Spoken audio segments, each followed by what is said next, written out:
नक्षत्र एक निश्चित आकृति में व्यवस्थित तारों के समूह को नक्षत्र कहा जाता है। इसकी संख्या 27 मानी जाती है। भारतीय मुंशियों ने एक 28वें नक्षत्र अभिजीत की भी परिकल्पना की है।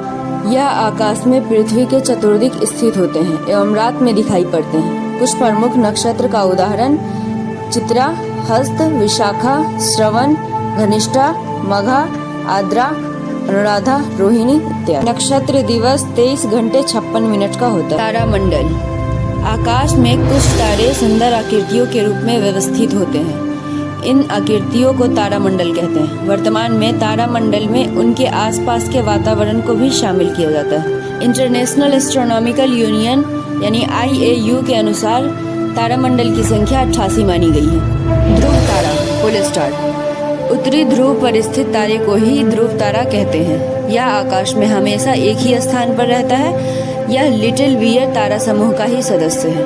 सप्तऋषि मंडल की सहायता से ध्रुव तारा की स्थिति को जान सकते हैं। सप्तऋषि मंडल के संकेतक तारों को आपस में मिलाते हुए एक काल्पनिक रेखा खींची जाए और उसे आगे की ओर बढ़ाई जाए तो यह ध्रुव तारे की ओर इंगित करता है। सौर मंडल की संरचना the structure of the solar system. सौर मंडल सूर्य, पृथ्वी सदृश ग्रहों, विभिन्न उपग्रहों तथा अन्य खगोलीय पिंडों का एक परिवार है, जिसमें सूर्य एक तारा है तथा इसके 8 ज्ञात उपग्रहों में क्रमशः बुध, शुक्र, पृथ्वी, मंगल, बृहस्पति, शनि, अरुण और वरुण है। ये ग्रह परवलयाकार मार्ग में सूर्य की परिक्रमा करते हैं। सूर्य हमारे सौर मंडल के केंद्र में स्थित है, जो सौर परिवार के लिए ऊर्जा एवं प्रकाश का प्रमुख स्रोत है। इस आधार पर खगोलीय पिंडों को 2 भागों में बांटा जा सकता है। पहला, ऐसे खगोलीय पिंड जिनका अपना प्रकाश और उष्मा होता है, जैसे तारे। दूसरा, ऐसे खगोलीय पिंड जिनके पास अपनी प्रकाश एवं उष्मा नहीं होती है। ये प्रकाश के लिए सूर्य के समान तारों पर निर्भर रहते हैं, जैसे ग्रह।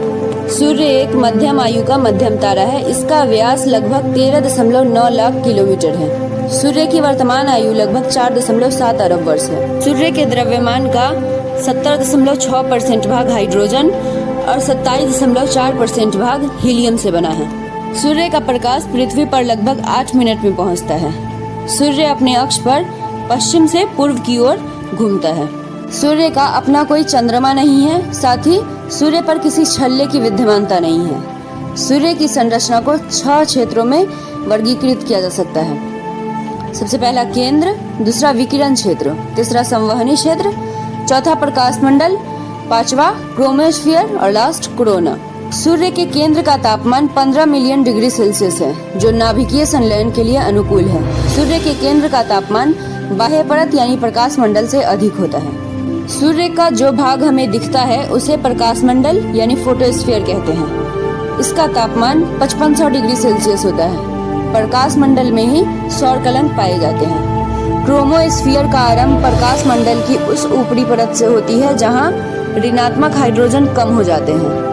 क्रोमोस्फीयर में गैसों के उठते प्रवाह को स्पिक्यूल कहा जाता है।